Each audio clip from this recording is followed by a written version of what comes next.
Hi, I'm Margaret, and before you scroll past this, I need you to know something. 6 weeks ago, my son-in-law stood in the middle of my own kitchen, in front of my daughter and my two grandchildren, and screamed at me that I had two choices: pay rent in the house I own, or pack a bag and get out. Not his house, not a house we share 50-50.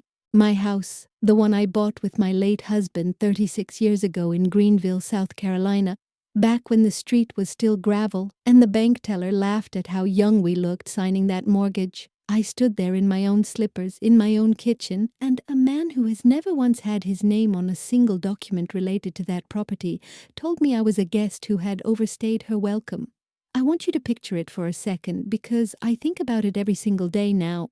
68 years old, widow, grandmother, and being told by my daughter's husband that my presence in my own home was now conditional on a monthly payment, like I was some tenant 3 months behind. My daughter Susan stood by the stove and said nothing, not a word in my defense. The grandchildren, Tyler and Emma, froze at the table with their forks halfway to their mouths. And I remember thinking in that exact second, so this is what it feels like when the people you built your whole life around decide you are simply in the way now, an inconvenience wearing your own last name on the deed.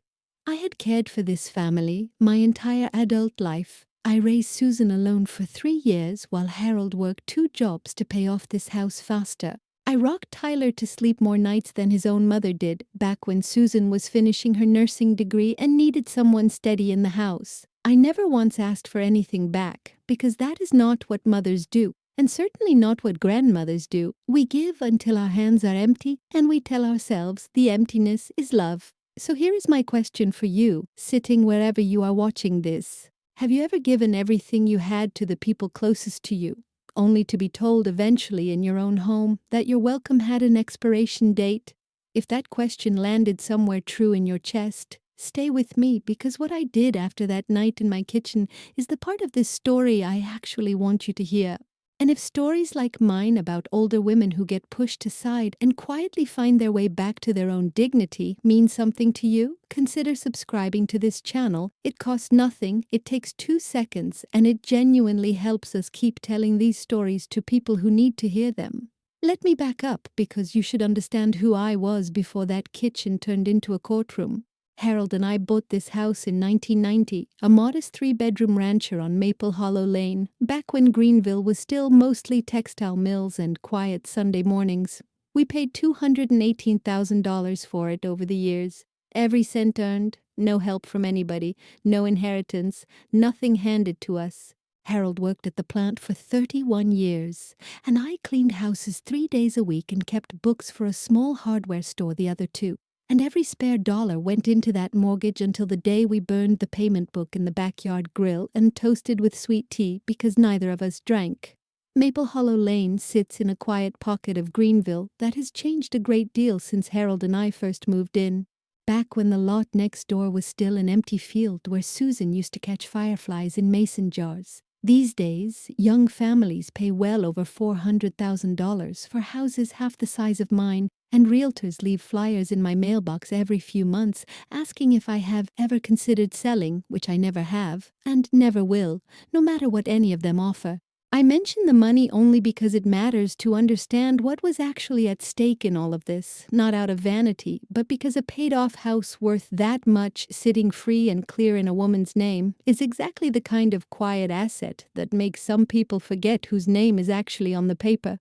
Especially when that woman is soft-spoken and gray-haired and, in their eyes, easy to talk over. When Harold passed 4 years ago of a heart attack in his sleep, so quiet I did not even wake until morning, I thought the hardest part of my life was behind me. I was wrong, but I did not know that yet.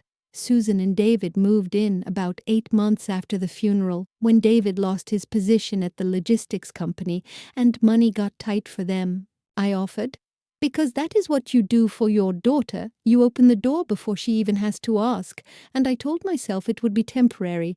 A year, maybe 2, until they got back on their feet.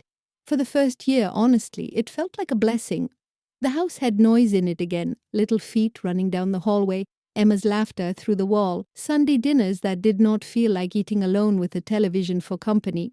David was polite in those early months, called me Miss Margaret, fixed the gutter without being asked, and I remember thinking, maybe this is how it is supposed to work, generations under one roof taking care of each other the way families used to. I remember one evening from that golden first year especially, a Tuesday in October, nothing special on the calendar, when David grilled chicken in the backyard and Tyler ran through the sprinkler even though the weather had already turned cool. And Emma fell asleep on my shoulder on the porch swing while the adults talked past dark about nothing important at all. I sat there with a child's weight against my arm and the smell of charcoal in the air, and I thought, this is what Harold and I built this house for. Not for ourselves alone, but for exactly this kind of evening, generations tangled together under one roof, nobody keeping score of who owned what or who owed whom. I held on to that memory tightly in the months that followed, the way you hold on to a photograph of someone before they changed into a stranger, because I needed proof, even just for myself, that the man who later stood in my kitchen shouting about rent had once been capable of something gentler. But somewhere around the second year, something started shifting, slowly enough that I did not name it at first. David started making small decisions about the house without asking me. Which thermostat setting we kept, which nights the television stayed on late, whose name went on the mailbox, which he changed without a word to me, adding Davidson underneath Whitfield, like it belonged there just as much. I told myself I was imagining things, that I was being an oversensitive old woman about a mailbox of all things. I did not yet understand that a mailbox is never just a mailbox. Around that same season, David changed the Wi-Fi password without mentioning it to me for 4 full days, and when I finally asked for it, mostly so I could video call my sister in Asheville, he made me wait while he finished his coffee, then wrote it down on a sticky note like he was granting a favor rather than restoring something that had been mine to give in the first place, since I was the one who had paid for the router and the service both. He started parking his truck in the garage Harold built with his own 2 hands the summer before he passed, and my old sedan got pushed out to the driveway, exposed to pollen and hail alike, because David said the truck was more valuable and needed the protection more. Nobody asked me, nobody framed it as a question I might have an opinion about. It was simply announced, the way weather is announced, something to adjust to rather than something to discuss. It started with small things, the way these situations always seem to start, so quietly, you almost cannot point to the exact moment it turned. David began referring to grocery money as household funds, and somehow my contribution, which had always been the largest since it was my income covering the mortgage that no longer existed, and most of the utilities, started being treated as an obligation rather than generosity. He would say things like, "Miss Margaret, the house needs new gutters again," in a tone that made clear this was my bill to pay, never a joint decision, never a conversation, just an assignment handed down. Then came the comments about my capability. I would suggest rearranging the living room furniture, something I had done for 30 years in that house, and David would say, with that gentle, condescending smile, "Let's leave that to people who can still lift things, Miss Margaret." I would offer an opinion on Tyler's schooling, and he would glance at Susan like they shared a private joke about Grandma's old-fashioned ideas. Each comment alone was small enough to swallow. Together, over 2 years, they built a wall around my own authority in my own home, brick by brick, until I realized I had not made a single decision about that house in longer than I could remember. The worst part was watching Susan disappear into agreement with him. My daughter, who used to argue with me about everything from curfews to college majors, who had a spine I was proud of, started going quiet whenever David spoke over me. I would catch her eyes sometimes, just for a second, and see something like apology in them, but it never turned into words. She would busy herself with dishes or homework or anything that let her avoid being the one who had to choose between her husband and her mother. I understood in some tired part of me that this was its own kind of cowardice, and it hurt almost as much as David's rudeness did. I started eating dinner earlier, alone, before they all sat down together, telling myself I preferred it that way, that I liked the quiet. That was a lie I told myself so often I almost believed it. The truth was I had started feeling like an intrusion at my own table, like my presence made the room tense in a way that had nothing to do with anything I said or did. simply because I existed there, breathing the same air, taking up a chair that David seemed to think could be better used for something else, someone else, some version of this house that did not include me. My bedroom became my refuge during that stretch, more than any room had ever needed to be in a house I owned outright. I would close the door after supper and sit with a paperback I was not really reading, listening instead to the low murmur of voices through the wall, David's tone rising and falling, Susan's softer replies. One night I heard my own name, Margaret, said in a tone I did not recognize from either of them, and I stopped breathing to listen better, ashamed of myself for eavesdropping in my own home and unable to stop. David was telling Susan that people her mother's age eventually need more structure, more supervision, that maybe it was time to start looking at what he called options, a phrase he never finished explaining, and Susan's silence on the other side of that wall was its own kind of answer, one that kept me awake long after their light clicked off down the hall. David bought a new truck that spring, a Ford F-150, fully loaded, nearly $55,000, financed through the dealership because his credit was still recovering from the job loss. I remember doing the math quietly in my head while he showed it off in the driveway, how that single truck payment was more than double what he ever contributed toward the actual mortgage-free house he was living in, rent-free. Nobody else seemed to notice the arithmetic of it. I noticed everything by then, because noticing was the only power I still felt I had. I sat with my own notepad one Sunday afternoon while David washed that truck in the driveway, humming to himself, proud as a peacock, and I did the arithmetic properly, the way Harold taught me to balance a household budget decades ago. $55,000 financed over 6 years came to something close to $900 a month, more than what he was demanding I pay in rent for a house that had been fully paid off for over a decade. Harold never once bought anything on credit in his life except this very house, and even then, he paid it off 9 years early by skipping vacations and packing his lunch every single day rather than buying from the plant cafeteria. I thought about how different these two men were. One who built quietly for 30 years, and one who financed the appearance of success while lecturing a widow about contribution, and I felt something harden in me that had nothing to do with anger, and everything to do with clarity.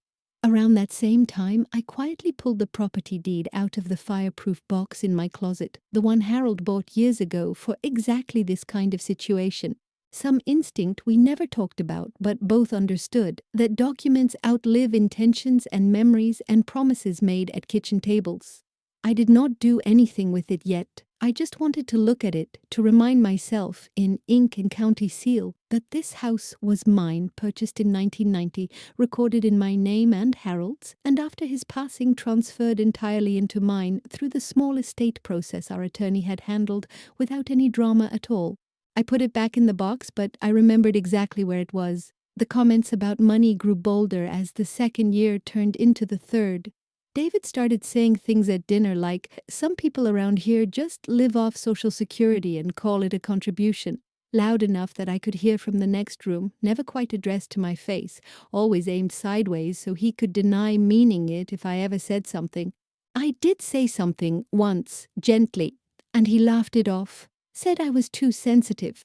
Said Susan agreed with him that I read too much into simple jokes. Susan did not correct him. Susan just looked at her plate. I started keeping a small notebook after that, not out of any grand plan, just because writing things down has always steadied me when my chest gets tight with something I cannot say out loud. I wrote down dates. The day David changed the thermostat schedule without asking.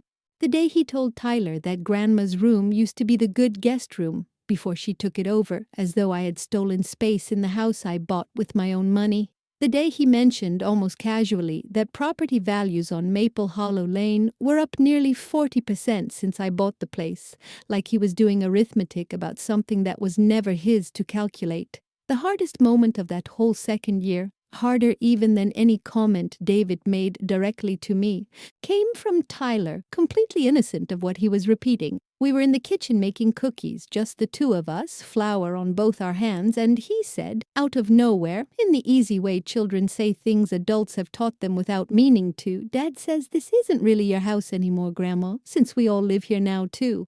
He was not being cruel. He was 10 years old, repeating something he had absorbed the way children absorb everything, without judgment, without malice, simply as fact. I smiled at him and kept rolling dough and told him that Grandma's name was on some very important papers that said otherwise, and he shrugged and moved on to licking batter off a spoon. But I stood at that counter afterward feeling something crack quietly inside my chest, because if a 10-year-old had already absorbed that lie as truth, how much further had it spread beyond these walls? There is a particular kind of grief that comes from being slowly erased in your own home, a grief nobody prepares you for because it does not look like loss from the outside. Nobody brings a casserole for this kind of grief. Nobody sends a card. You simply wake up one day and realize you have started apologizing for using your own kitchen at the wrong hour, for making noise in your own hallway, for existing too visibly in a house where your name is the only one on the deed, but somehow the least important one in every conversation about how that house should run. Around that same stretch of weeks, David started hosting poker nights on Friday evenings without asking whether it suited the household. 4 or 5 men from his old logistics job filling my living room with cigar smoke and loud laughter until nearly 1 in the morning, using my mother's good crystal glasses because he said the everyday cups were, in his words, an embarrassment to serve guests in. One of those Fridays, someone's elbow caught the corner curio cabinet and knocked loose a small porcelain figurine. A shepherdess Harold bought me on our honeymoon in 1983, and it shattered on the hardwood before anyone even noticed. David swept up the pieces the next morning, mentioned it briefly, said accidents happen, and never once apologized for the fact that his uninvited guests were the ones responsible for breaking something that could never be replaced, a small porcelain woman who had survived 36 years in this house before one careless elbow ended her in a single Friday night. There was a smaller moment about a month before the dinner that I think about now as the first real crack in my patience. I invited 3 ladies from my church circle over for tea on a Thursday afternoon, something I had done every month for over a decade, long before David ever crossed the threshold of this house. He came home early that day, unexpectedly, and stood in the kitchen doorway while my friend Ruth was mid-sentence, and he announced, loudly enough for everyone to hear, that he needed the house quiet soon because he had important calls to make for work. As though my friends and I were children who needed to be managed rather than guests in a home I had welcomed people into for 40 years. Ruth left within 20 minutes politely, but I saw the look she gave me on her way out the door, the look of a woman who understood exactly what she had just witnessed, and I felt heat rise in my face that had nothing to do with the tea kettle. I tried gently to raise it with Susan later that same week. Catching her alone in the laundry room where David rarely bothered to go, I told her, carefully, that I felt like a visitor in my own home more days than not, and I watched her face do something complicated, a flicker of recognition, maybe even agreement, before she smoothed it over and said, David was just stressed about work, that it would pass, that I was reading too much into a single comment about phone calls. I let it go that day, not because I believed her, but because I did not yet have anywhere else to put my worry, and some instinct told me the real reckoning was still ahead of us, closer than either of us wanted to admit. Then came the dinner. It was a Sunday, the first weekend of March, and Susan had invited her in-laws, David's parents, plus their neighbors from 2 doors down, the Hendersons, for what she called a nice family dinner, nothing special. I had spent the afternoon making my pot roast, the one recipe in this family that nobody, not even Susan, has ever managed to replicate exactly right, and I was proud of it, proud in that small, quiet way that comes from feeding people you love well. I set the table myself, using my mother's china, which I almost never brought out anymore. Dinner started pleasantly enough. David's father complimented the roast. The Hendersons asked about Tyler's baseball season. Emma showed off a drawing from school. And then, somewhere between the main course and dessert, David brought up the subject of the house, apparently thinking it was clever dinner conversation, mentioning to his parents how generous he and Susan had been letting Miss Margaret stay on all this time, given her age and everything. I felt my whole body go cold and still, the way you do right before something breaks. I said, gently, trying to keep the peace at my own table, David, honey, I think you have that backwards. This is my house. And that is when it happened. the moment I will replay in my mind for the rest of my life. David slammed his fork down hard enough to make Emma jump, and he stood up and he pointed at me in front of his parents, in front of the Hendersons, in front of my own grandchildren, and he shouted, "No, you listen here. Either you start paying rent like everybody else who lives under this roof, or you can pack your bags and find somewhere else to be somebody's burden."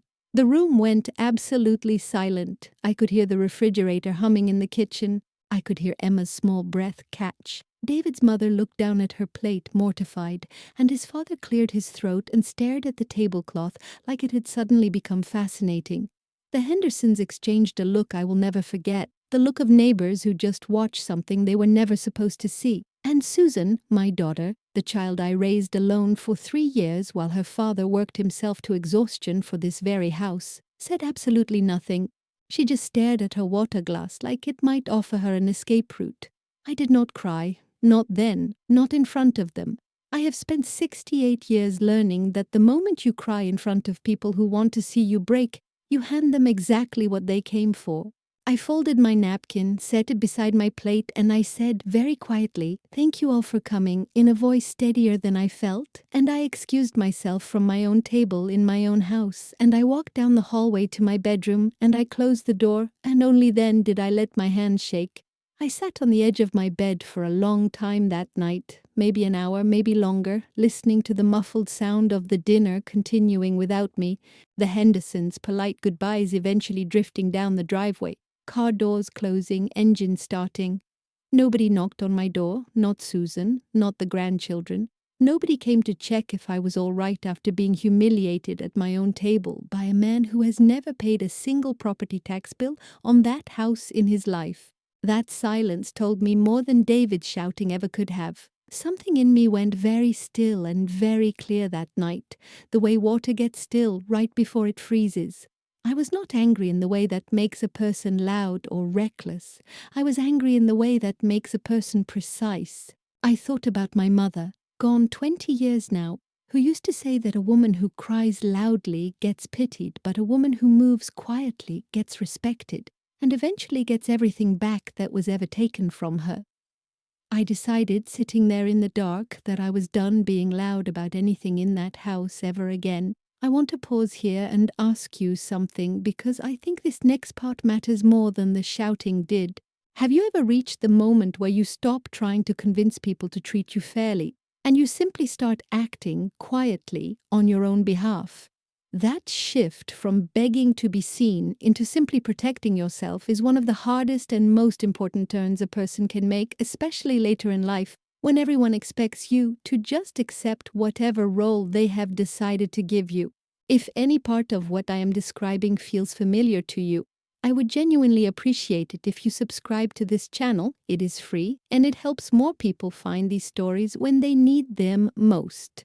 The next morning, I woke up before anyone else in the house, the way I always have, some habit from decades of getting Harold's lunch packed before the sun came up. I made coffee quietly, and I sat at the kitchen table with my notebook, the one with all my dates written down, and I made a list.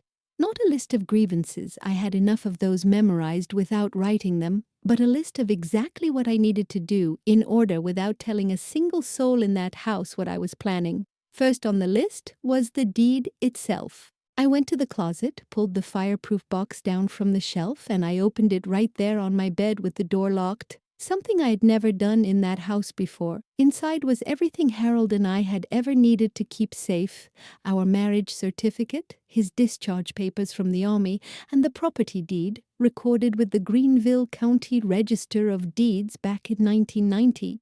My name printed clean and permanent in a font that has outlasted every argument that man downstairs has ever shouted at me. I held that paper for a long moment, tracing the raised seal with my thumb, and I felt something in my chest unclench for the first time in 2 years. Holding that deed that morning took me back, without any effort at all, to the actual day we received it, a cold January afternoon in 1990. Sitting across a small desk from a closing agent while Harold's hand trembled slightly signing his name, not from fear but from a kind of disbelief that two people who grew up with so little could actually own something so solid. I remembered the closing agent sliding the folder across the desk and saying, "Congratulations, this is yours now," and Harold squeezing my hand under the table so hard it nearly hurt. We drove home that day and stood in the empty living room before we owned a single stick of furniture for it, and Harold said, "Nobody can ever tell us to leave this room, Margaret. Not as long as we hold on to that paper." I had forgotten, somewhere in the exhaustion of the last 2 years, that this house was never just a building. It was a promise Harold and I made to each other, and I intended to keep it. Second on my list was my attorney, though I did not have one yet, not exactly. I remembered that my friend Dorothy from church had used someone a few years back when her own son tried something similar with her condo down in Charleston. Some scheme involving a power of attorney she never actually signed. I called Dorothy that same morning before breakfast, before anyone else in the house had even stirred, and I told her everything. The thermostat, the mailbox, the truck payment, the dinner, all of it pouring out of me in a way I had not let myself speak it before. Dorothy's own story, the one I already half knew from church but heard in full detail that morning, gave me more courage than I expected it to. Her son had convinced her, gently at first, then more insistently, that a power of attorney would simply make things easier for everyone as she got older, and it was only a suspicious bank teller in Charleston, noticing withdrawals that did not match Dorothy's usual patterns, who called her directly to confirm a transfer before it went through. Dorothy had caught it in time, barely, and it cost her 18 months of near silence with her only son afterward, a price she told me she would pay again gladly because the alternative, she said, was losing the roof over her own head to someone who was supposed to love her. Hearing her say that so plainly over the phone in her steady church choir voice made my own situation feel less like an overreaction and more like exactly the kind of danger it actually was. Dorothy listened without interrupting, which is rarer than people think, and when I finished she said, "Margaret, honey, you call Patricia Coleman first thing Monday morning, and you tell her Dorothy Ellison sent you, and you bring that deed with you in your purse, not left at home. In your purse? Every single time you leave that house from now on." She said it like a woman who had learned that lesson the hard way, and I understood immediately what she meant. A document sitting in a closet protects nothing. A document in your possession, in your hands, protects everything. I did not sleep much that Sunday night, but there was a different kind of sleeplessness than the grief that had been keeping me awake for months. This was the sleeplessness of planning, of a mind working through logistics instead of drowning in hurt. I thought about how quietly I would need to move, how I could not let David or Susan see any change in me before I was ready, because the moment people like that sense you are no longer afraid, they either escalate or they try to trap you faster. And I needed to be the one holding all the cards before either of those things happened. Before I left my room that Sunday night, I also gathered every financial document I could find without waking anyone. Bank statements showing my pension deposits, the property tax receipts I had paid every single year without fail, the homeowner's insurance policy with my name as the sole listed owner, and the small stack of utility bills that still arrived out of old habit addressed to Margaret Whitfield. I laid them all out on my bed like a hand of cards, and I photographed each one with my phone, a skill Emma had patiently taught me 2 Christmases ago, uploading everything to an email folder I labeled simply House, so that no matter what happened next, no matter what got said or shouted or denied later, I would have proof that lived somewhere outside these 4 walls, somewhere nobody could quietly discard while I was not looking. Monday morning, I called Patricia Coleman's office at exactly 9:00 before I even had my second cup of coffee. Her assistant said Ms. Coleman had a cancellation that very afternoon at 2:15 and could see me then. I told Susan I had a doctor's appointment, which was not entirely a lie, since caring for myself in every sense of the word was exactly what I was doing that day. I dressed carefully, professionally, something I had not done in longer than I could remember, and I put that deed in my purse, exactly as Dorothy had told me, folded inside a manila envelope so it would not crease. Patricia Coleman's office sat above a small bakery downtown, and the smell of cinnamon followed me up the stairs like some small kindness the universe was offering before the harder conversation ahead. She was younger than I expected, maybe 50. with sharp eyes and a calm way of listening that reminded me of Dorothy. I laid the deed on her desk, along with my notebook, every date, every comment, every small erosion of my authority in my own home recorded in my careful handwriting, and I told her everything, start to finish without a single tear, though my hands trembled the whole time. Patricia read through my notebook slowly, occasionally asking a clarifying question. When exactly did the mailbox change? Did David ever put anything in writing about rent? Had Susan ever signed anything transferring any interest in the property? When I answered no to that last question, Patricia looked up at me and said something I will never forget. She said, "Margaret, this is actually very simple from a legal standpoint. This has always been your house. The only complicated part is the family relationship sitting on top of it. And those, unfortunately, are not something a court can fix for you. Only you can decide how much of that relationship you want to keep." She explained my options clearly, the way a good attorney does, without drama, without pushing me toward anything faster than I was ready for.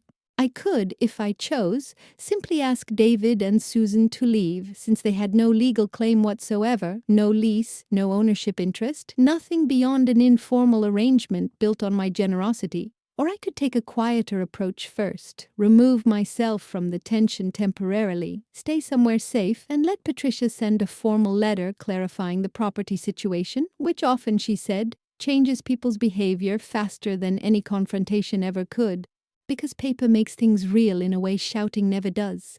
I chose the quieter path first, not out of fear, but because I wanted David and Susan to have one honest chance to understand what they had actually done, without me having to scream it at them the way David had screamed at me. Patricia drafted a short, formal letter that afternoon while I sat in her waiting room, stating clearly that the property at Maple Hollow Lane was solely owned by me, that no rental agreement existed, nor was one being considered, and that any further disputes regarding the property should be directed through legal counsel rather than discussed informally in the home. That evening I packed one suitcase, quietly, while Susan was at Tyler's baseball practice, and David was working late at the warehouse where he had eventually found new employment after the layoff. I did not pack everything, only what I needed for a week or two, because I did not yet know exactly how long this next chapter would take, only that I needed to be somewhere I could breathe without calculating every word before I said it. Dorothy had already told me her guest room was mine for as long as I needed it. No questions, no timeline, just an open door the way mine had once been open for Susan. Before I left that night, I also called my neighbor of nearly 20 years, Frank Doyle, who lives directly across the street and has kept a spare key to my house since before Harold passed in case of emergencies. I told him only that I would be staying with a friend for a while and asked him to keep an eye on the property, to note if anyone unfamiliar came or went, to call me immediately if any locksmith or moving truck showed up unannounced. Frank did not ask questions. He simply said, "Margaret, I have known you 30 years. Whatever you need, consider it done." And there was something steadying in having one more person outside that house who knew the truth of things, who would notice if David tried to change anything structural about the property while I was away, establishing my rights properly through Patricia instead of through panic. I left the letter from Patricia on the kitchen counter, propped against the sugar bowl where David would be certain to see it first thing, since he was always first one up for coffee. I did not leave a note of my own, no explanation, no accusations written out for them to argue with later. I simply left the deed-related paperwork and Patricia's business card, and I drove myself to Dorothy's house in the dark, my suitcase in the trunk, my purse on the passenger seat with the original deed still folded safely inside the manila envelope, exactly where it had been since Monday afternoon, exactly where it would stay. I want to tell you something about that drive because it surprised me. I expected to cry the whole way. Instead, I felt something closer to relief. The specific kind of relief that comes after you have spent years holding your breath without realizing it, and you finally exhale.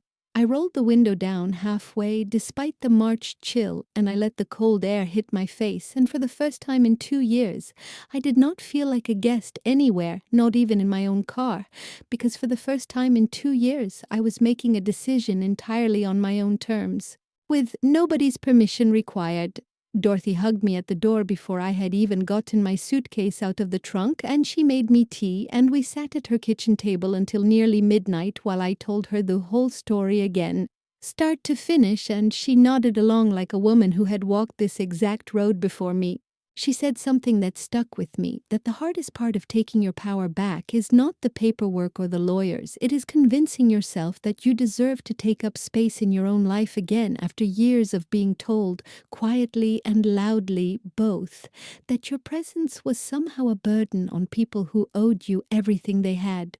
If you have ever had to leave a place that was rightfully yours, just to protect your own peace of mind, even temporarily, I want you to know that decision does not make you weak, it makes you strategic, and there's nothing more powerful than an older woman who has finally stopped explaining herself to people who never intended to listen. If this story is resonating with you the way I hope it is, please take a moment to subscribe to this channel. It costs nothing at all.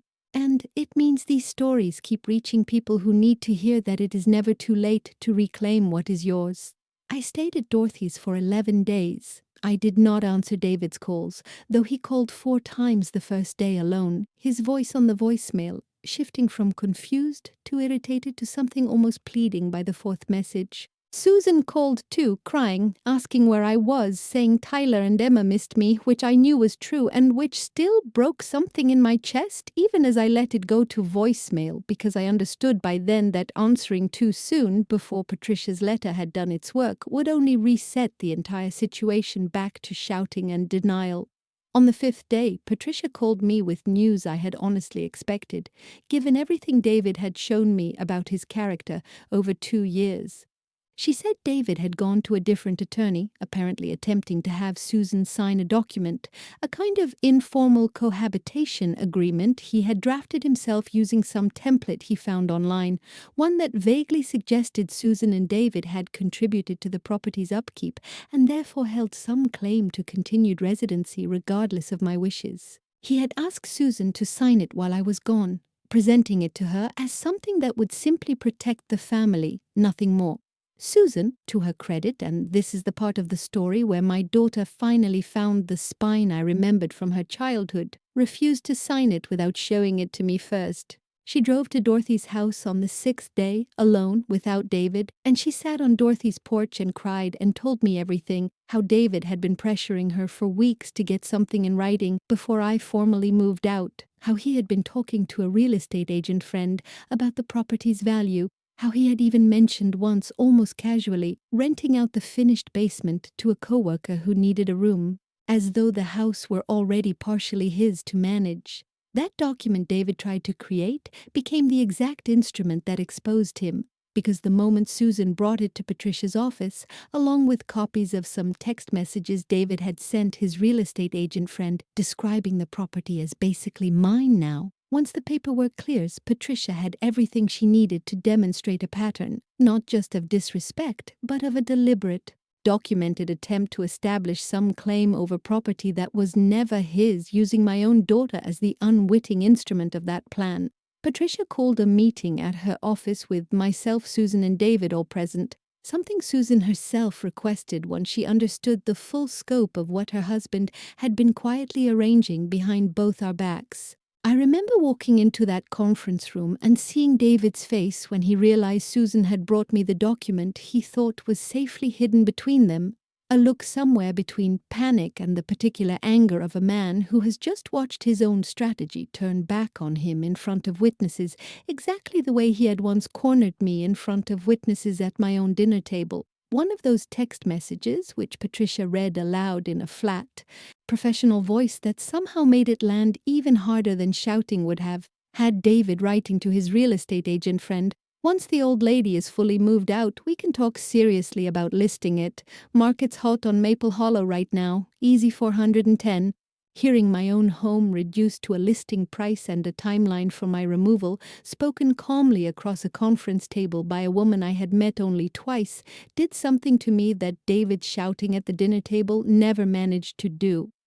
It confirmed, in his own words, typed with his own thumbs, that this had never been a misunderstanding about family finances at all. It had been a plan, patient and deliberate, to wait me out of my own life.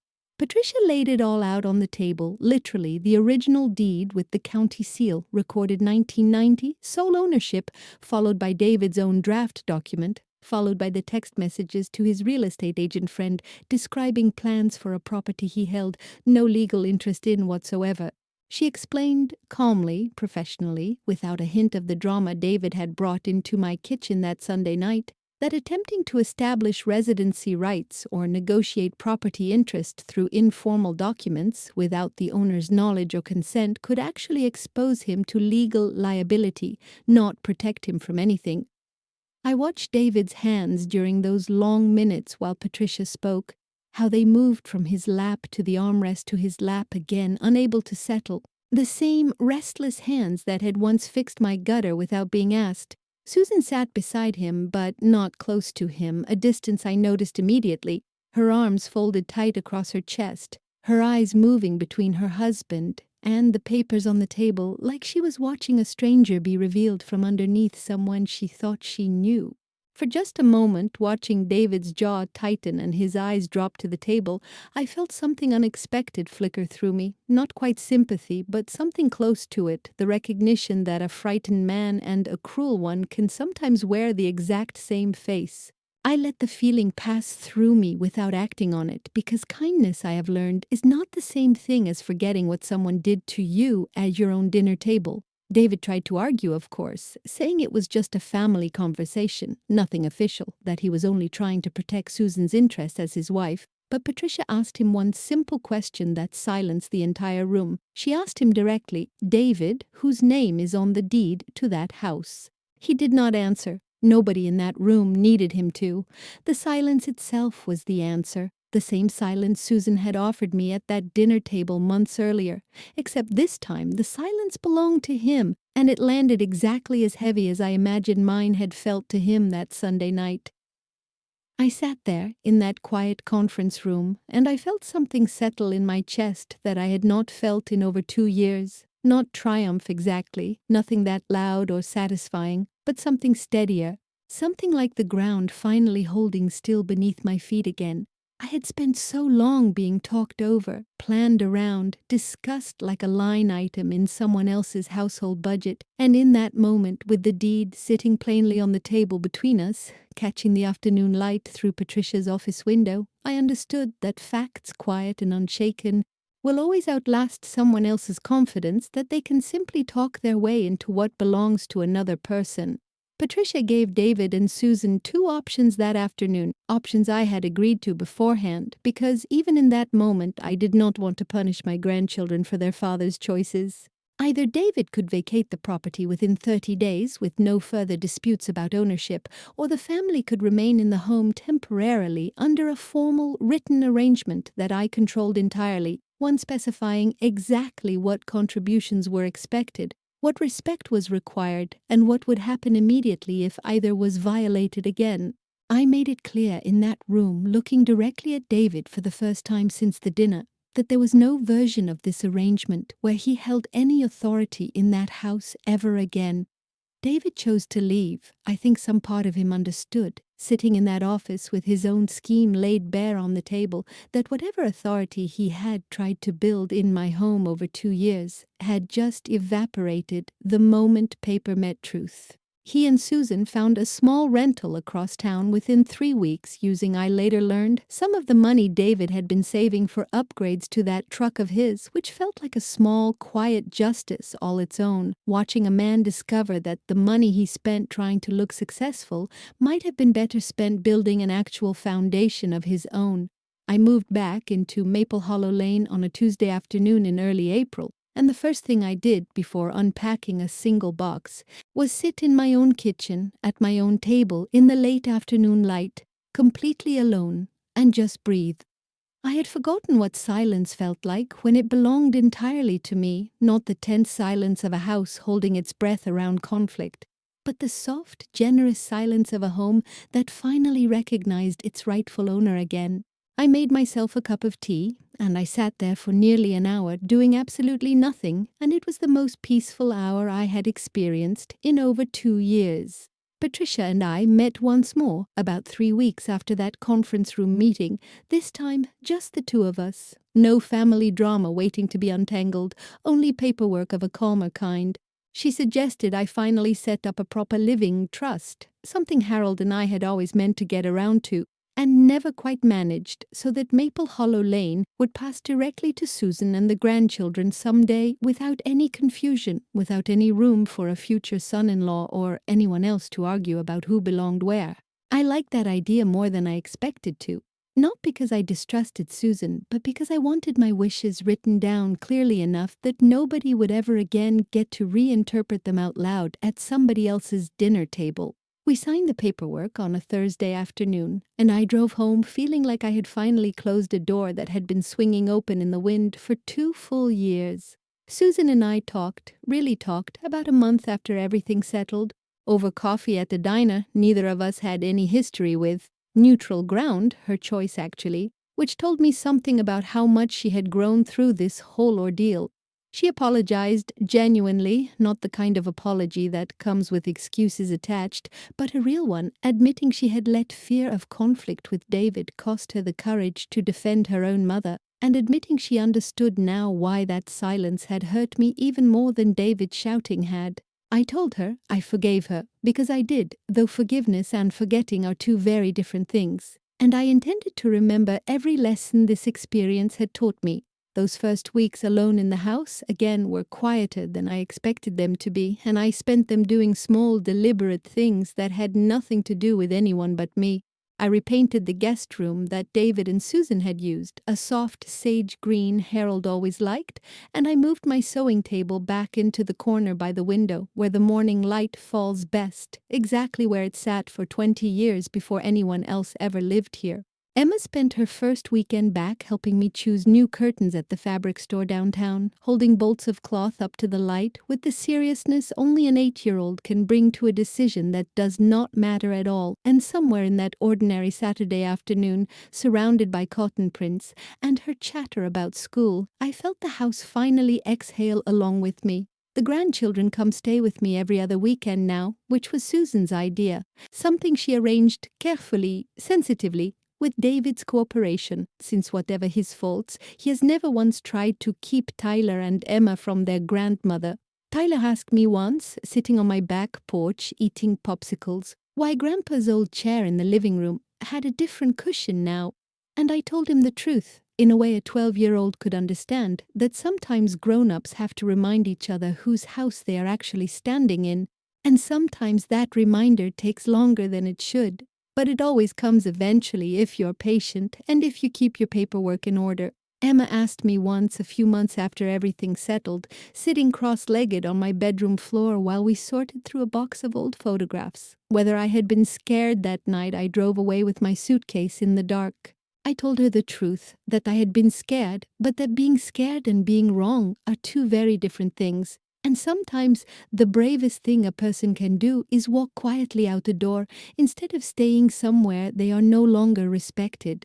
She thought about that for a long moment, the way children do when they are turning an idea over carefully, and then she asked if she could keep one of the photographs, a picture of me and Harold standing in front of this very house the week we moved in, both of us impossibly young, impossibly hopeful.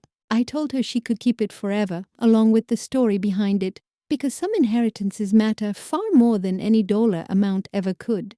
David and I are cordial now, nothing more, nothing warmer than that, and I have made my peace with that distance. He picks up the children at the curb rather than coming inside, which suits us both fine. I do not carry bitterness about him the way I might have expected to a year ago, mostly because bitterness takes up space I would rather use for better things now, gardening, church committee meetings, Sunday dinners with just Susan and the children, dinners that feel like family again instead of an audition for whether I still deserved a seat at my own table. I keep that deed in my purse, still folded in its manila envelope.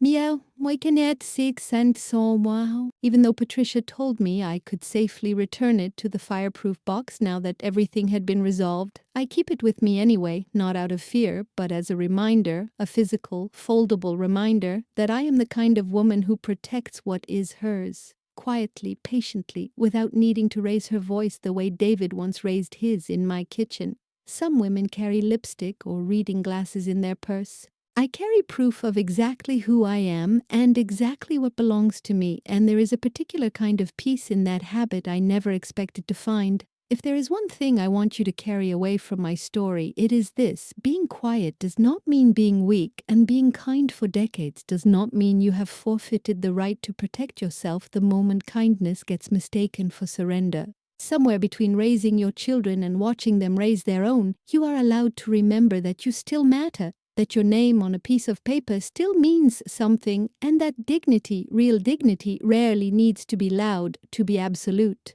It just needs to be defended calmly with the right document in your purse and the right person in your corner. I think about that Sunday dinner often, the shouting, the silence, the way my own daughter stared at her water glass instead of standing beside me, but mostly now I think about the drive to Dorothy's house that same night, the cold air on my face, the deed folded safely beside me, and how it felt like the first true breath I'd taken in 2 years. "It was my house since before you were born," I told David quietly, the day he moved his last box out. "And I brought the proof with me the whole time you tried to convince me otherwise. If you take nothing else from an old woman's story tonight, take this. Somewhere out there, someone you love may be quietly deciding that your age, your softness, your years of giving without asking for anything back mean you have forfeited your right to be treated as the owner of your own life. They are wrong, and the proof of that does not need to be loud to be absolute. It can be a folder of documents in a purse, a phone call to the right attorney, a decision made calmly at your own kitchen table before the sun comes up. Whatever your version of the deed is, whatever paper or truth or boundary belongs to you and you alone, hold it close, keep it near, and trust that patience paired with proof will always outlast someone else's noise. Thank you for sitting with me through all of this, for letting an old woman tell her story the whole way through, without rushing her to the point. If stories like mine, about quiet women reclaiming what was always rightfully theirs, mean something to you, I would be so grateful if you subscribe to this channel at no cost to you at all, simply to help us keep sharing these stories with anyone else out there who needs to remember that it is never too late to stand quietly, firmly, in your own truth and in your own home.